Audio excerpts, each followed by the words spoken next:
Assalamualaikum, halo selamat pagi, salam sejahtera untuk kita semuanya. Hari ini kita akan membahas contoh latihan soal dalam rangka persiapan penilaian akhir semester GASAL. Nomor 1 kita lihat kegunaan informasi akuntansi bagi pemakai pihak eksternal adalah informasi akuntansi ditujukan untuk pihak eksternal ataupun pihak internal yang akan menggunakannya. Pihak internal adalah manajemen perusahaan, misalnya dipakai untuk pedoman di dalam mengambil keputusan perusahaan. Nomor 4 itu berarti pihak internal ya. Contohnya keputusan dalam hal apa misalnya. Nomor 3 ini bisa untuk menaikkan gaji karyawan, ini pihak internal juga kan. Nah, menentukan juga misalnya target laba tahun depan berapa, ini juga pihak internal, adalah manajemen perusahaan. Kemudian pihak eksternal adalah pihak luar yang punya kepentingan terhadap perusahaan. Contoh nomor 1 ini ya, untuk menetapkan besarnya pajak, ini pemerintah. Ya, ini pihak eksternal. Dasar pemberian pinjaman, ini adalah kreditor ya, atau lembaga kredit ya, ini adalah pihak eksternal ya. 1, 2, nomor 3 tadi salah ya, dan nomor 5 ini bahan informasi untuk melakukan investasi, ini adalah investor, ini di pihak eksternal juga. Jadi jawabannya adalah 1, 2, dan 5. Oke, nomor 2 kita lihat pencatatan mekanisme debit dan kredit ya. Pencatatan yang benar adalah, oke, ini berarti pencatatan di dalam jurnal ya. Anda masih ingat di dalam aturan jurnal itu, kalau harta bertambah di debit, berkurang di kredit. Utang kalau bertambah di kredit, berkurang di debit. Modal bertambah di kredit, berkurang di debit. Pendapatan bertambah di kredit, pendapatan berkurang di debit. Beban bertambah di debit dan berkurang di kredit.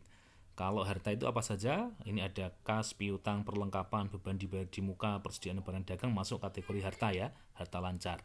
Sedangkan harta tetap, contohnya peralatan, kendaraan, mesin, gedung, tanah, harta tetap. Ini masuk kategori harta.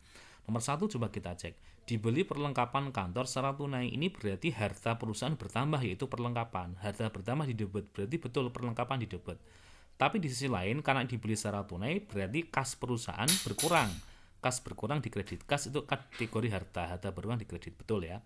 Nomor 2, dibayar utang ya. Membayar utang berarti utangnya berkurang, utang berkurang di debit, betul.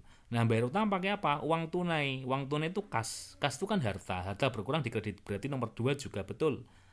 Nomor 3, diterima pendapatan jasa, berarti ini kasnya bertambah ya, harusnya di debit ya. Nah, harta toh. Nah, ini salah. Ya, oke, 1, 2 benar, 3 salah. Nah, ini ada kemungkinan nomor 5 ini kan gitu. Diambil untuk kepentingan pribadi ya, berarti perusahaan kehilangan uang tunai, kas, betul ya, kasnya berkurang karena kas itu harta toh. Harta berkurang di kredit. Dan di sisi debitnya adanya privo, berarti di debit, betul ya. Berarti 1, 2, dan apa? 5. Oke, nomor 3 kita lihat. Ini adalah jurnal penyesuaian. Ada data kas 5 juta, 2 perlengkapan 1,5 juta, asuransi dibayar di muka 4,8 juta, peralatan 15 juta. Ada data penyesuaian 31 Desember 2011, perlengkapan yang tersisa adalah 500 ribu, asuransi dibayar pada tanggal 1 Juli 2011 untuk 2 tahun. Berarti ini kemungkinan jurnal penyesuaiannya nanti ada 2 jurnal penyesuaian ya. Yang pertama adalah jurnal penyesuaian untuk pemakaian perlengkapan ini. Kita lihat. Nah, kita lihat di sini ya, perlengkapannya 1,5 juta. Yang tersisa 500 ribu. Berarti ini logikanya ada perlengkapan yang terpakai 1 juta. Nah, perlengkapan kan harta toh. Nah, itu di debit saldo normalnya. Nah, ketika dipakai ya, maka di kredit hartanya berkurang, berupa perlengkapan berkurang karena dipakai ya. 1 juta, tahu dari mana 1 juta? Lah ini kan ada 1,5 juta, sisanya 500 ribu, berarti yang terpakai 1 juta. Perlengkapan berkurang 1 juta di sisi apa? Kredit. Nah, kemudian apa statusnya? Kalau sudah dipakai, itu menjadi biaya atau beban. Bebannya bertambah, itu beban perlengkapan di debit 1 juta. Ya, untuk A dan B ini salah jelas ya. Yang A itu posisinya sudah benar. Tapi beban perlengkapannya harusnya 1 juta, yang terpakai 1 juta. Ya, hati-hati kalau di nomor 1 ini tertulisnya terpakai. Nah, itu nanti betul ini jawaban A. Tapi kan dia menggunakan kata-kata tersisa, berarti harus dikurangi dahulu. Yang B jelas salah posisi ya. Ya, ini dibalik dari saldo normal dulu untuk perlengkapannya. Yang dulunya di debit ditaruh di kredit karena dipakai. Berarti kemungkinan yang betul adalah untuk yang nomor 2, jurnal penyesuaian untuk asuransi yang dibayar di muka, yaitu asuransi yang nanti yang telah ditanggung resikonya. Loh, kenapa kok yang telah ditanggung resikonya? Ini karena dari soal di neraca saldo tercatatnya sebagai harta, bukan sebagai beban. Ya, jadi ini dicatatnya ya itu sebagai apa? Harta. Ketika dicatat sebagai harta, maka otomatis nanti yang disesuaikan adalah asuransi yang telah ditanggung resikonya. Nah, itu kan dimulai bayarnya 1 Juli untuk 2 tahun. 2 tahun itu 24 bulan. Bayarnya 1 Juli 2011.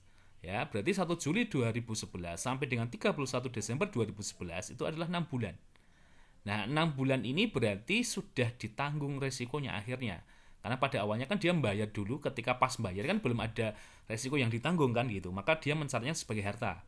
Nah, otomatis kalau sudah ditanggung berarti harta dia berupa asuransi dibayar di muka itu telah berkurang. Ya, berkurang berapa? Ya 6 bulan ini 6 kali 24 dikali 4,8 juta. 24 dari mana? Karena ini 2 tahun. Ya, untuknya 2 tahun. Jadinya 1,2 juta. Jurnal penyesuaiannya, ayat jurnal penyesuaiannya adalah apa? Maka asuransi dibayar di muka yang dulunya di debit, ini saldo nolnya di debit ya, karena ini harta, itu berkurang di sisi apa? Kredit, karena sudah dipakai. Ya, asuransi dibayar di muka berkurang di sisi kredit 1,2 juta, sesuatu yang sudah dipakai ditanggung resikonya atau sudah tayang. Nah, kalau iklan ya itu nanti jadi beban. Berarti ini debitnya beban asuransi di debit 1,2 juta. Ya.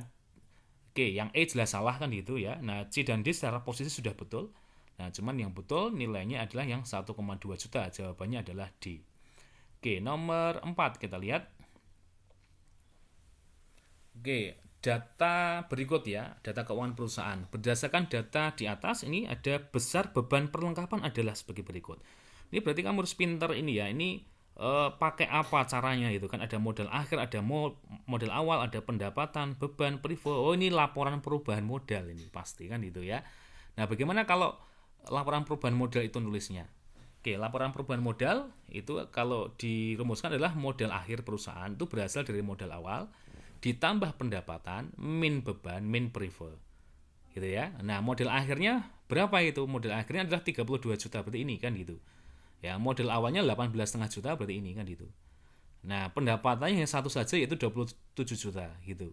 Nah, min beban-beban. Nah, bebannya banyak itu. Tapi beban perlengkapan belum diketahui kan gitu. Oke, kalau beban itu ada yang sudah diketahui ada 3 toh. Beban administrasi, gaji, sewa, 2 tambah 3, 5 tambah 4 adalah 9. Berarti min ya. Karena beban kan min toh. Min 9 juta.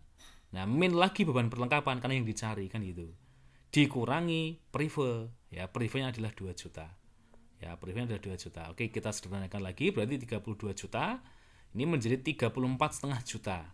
Nah, kalau misalnya ini dikurangin, kamu bisa lihat tuh ya, misalnya ini 27 dikurangi 9 itu kan 22. Udah 2 ya, 27 kurangi 9 adalah berapa? 18 juta kan itu kan. 18 juta dikurangi 2 juta adalah berapa? 16 juta.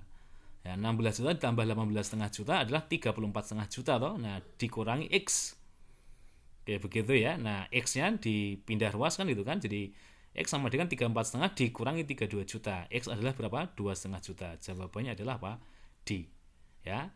Oke, untuk sesi pertama ini dulu. Terima kasih. Kita lanjut nanti untuk sesi kedua. Assalamualaikum. Semoga bermanfaat.